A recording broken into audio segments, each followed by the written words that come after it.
దేవుని నామమునకు స్తోత్రములండి. ఈనాటి ధ్యానాంశము క్షేమాభివృద్ధి. దానియేలు గ్రంథం 6 అధ్యాయం 25వ వచనంలో. మీకు క్షేమాభివృద్ధి కలుగునుగాక. దేశ క్షేమమే మన క్షేమము కదా! సిద్ధపడుదాము, సిద్ధపరచుదాము. దేవుడు 2 పదములు కలిగిన మాటలను పరిశుద్ధ గ్రంథంలో చాలా పొందుపరిచినారు. అందులో ఒకటి క్షేమాభివృద్ధి. కృప వెంబడి కృప. అనగా క్షేమము ప్లస్ అభివృద్ధి, క్షేమాభివృద్ధి. వెంటనే గుర్తుకు వచ్చేది మహిమ, అధిక మహిమ. క్షేమము నుండి అభివృద్ధికి వెళ్ళినప్పుడే మహిమ నుండి అధిక మహిమలోనికి వెళ్ళగలము. క్షేమాభివృద్ధి గురించి మనము తెలుసుకుందాము. మొదటిగా క్షేమము. ఈ లోకంలో మనము బ్రతుకుచున్నామంటే ఆయన కృప, ప్రేమ కాపాడుచున్నాయి. కుటుంబముగా మనము ఏది అడిగినా దేవుని కృపలో అనుగ్రహిస్తున్నారు.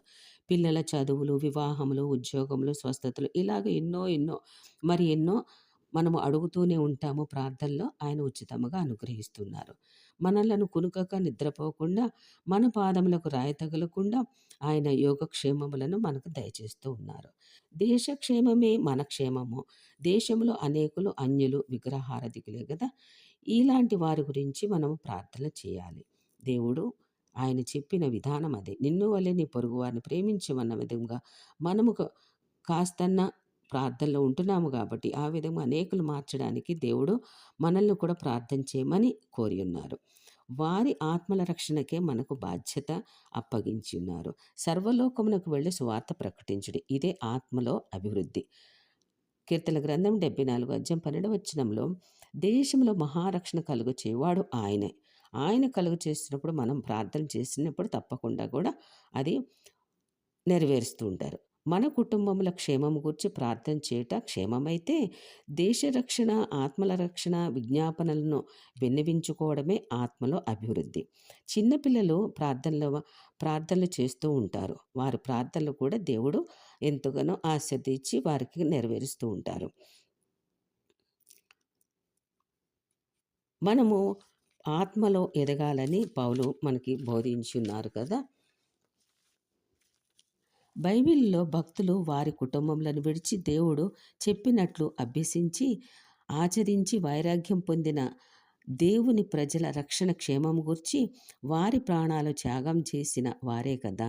వారు దేవుని ఎలా, ఏమిటి, ఎందుకు అని ప్రశ్నలు వేయకుండా దేవుడు పిలిచిన వెంటనే వారు బాధ్యతగా వారికిచ్చిన పనిని నెరవేర్చగలిగారు. కాబట్టి అధిక మహిమను పొందగలిగారు.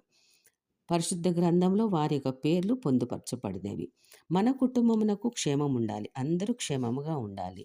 ఈ భయంకరమైన సమస్యలలో, ఇప్పుడున్న పరిస్థితుల్లో, ఈ కాలంలో మనము మన క్షేమమును గూర్చి ప్రార్థించడంతో పాటు పేదల గురించి ప్రార్థన చేయడము మన యొక్క కర్తవ్యము.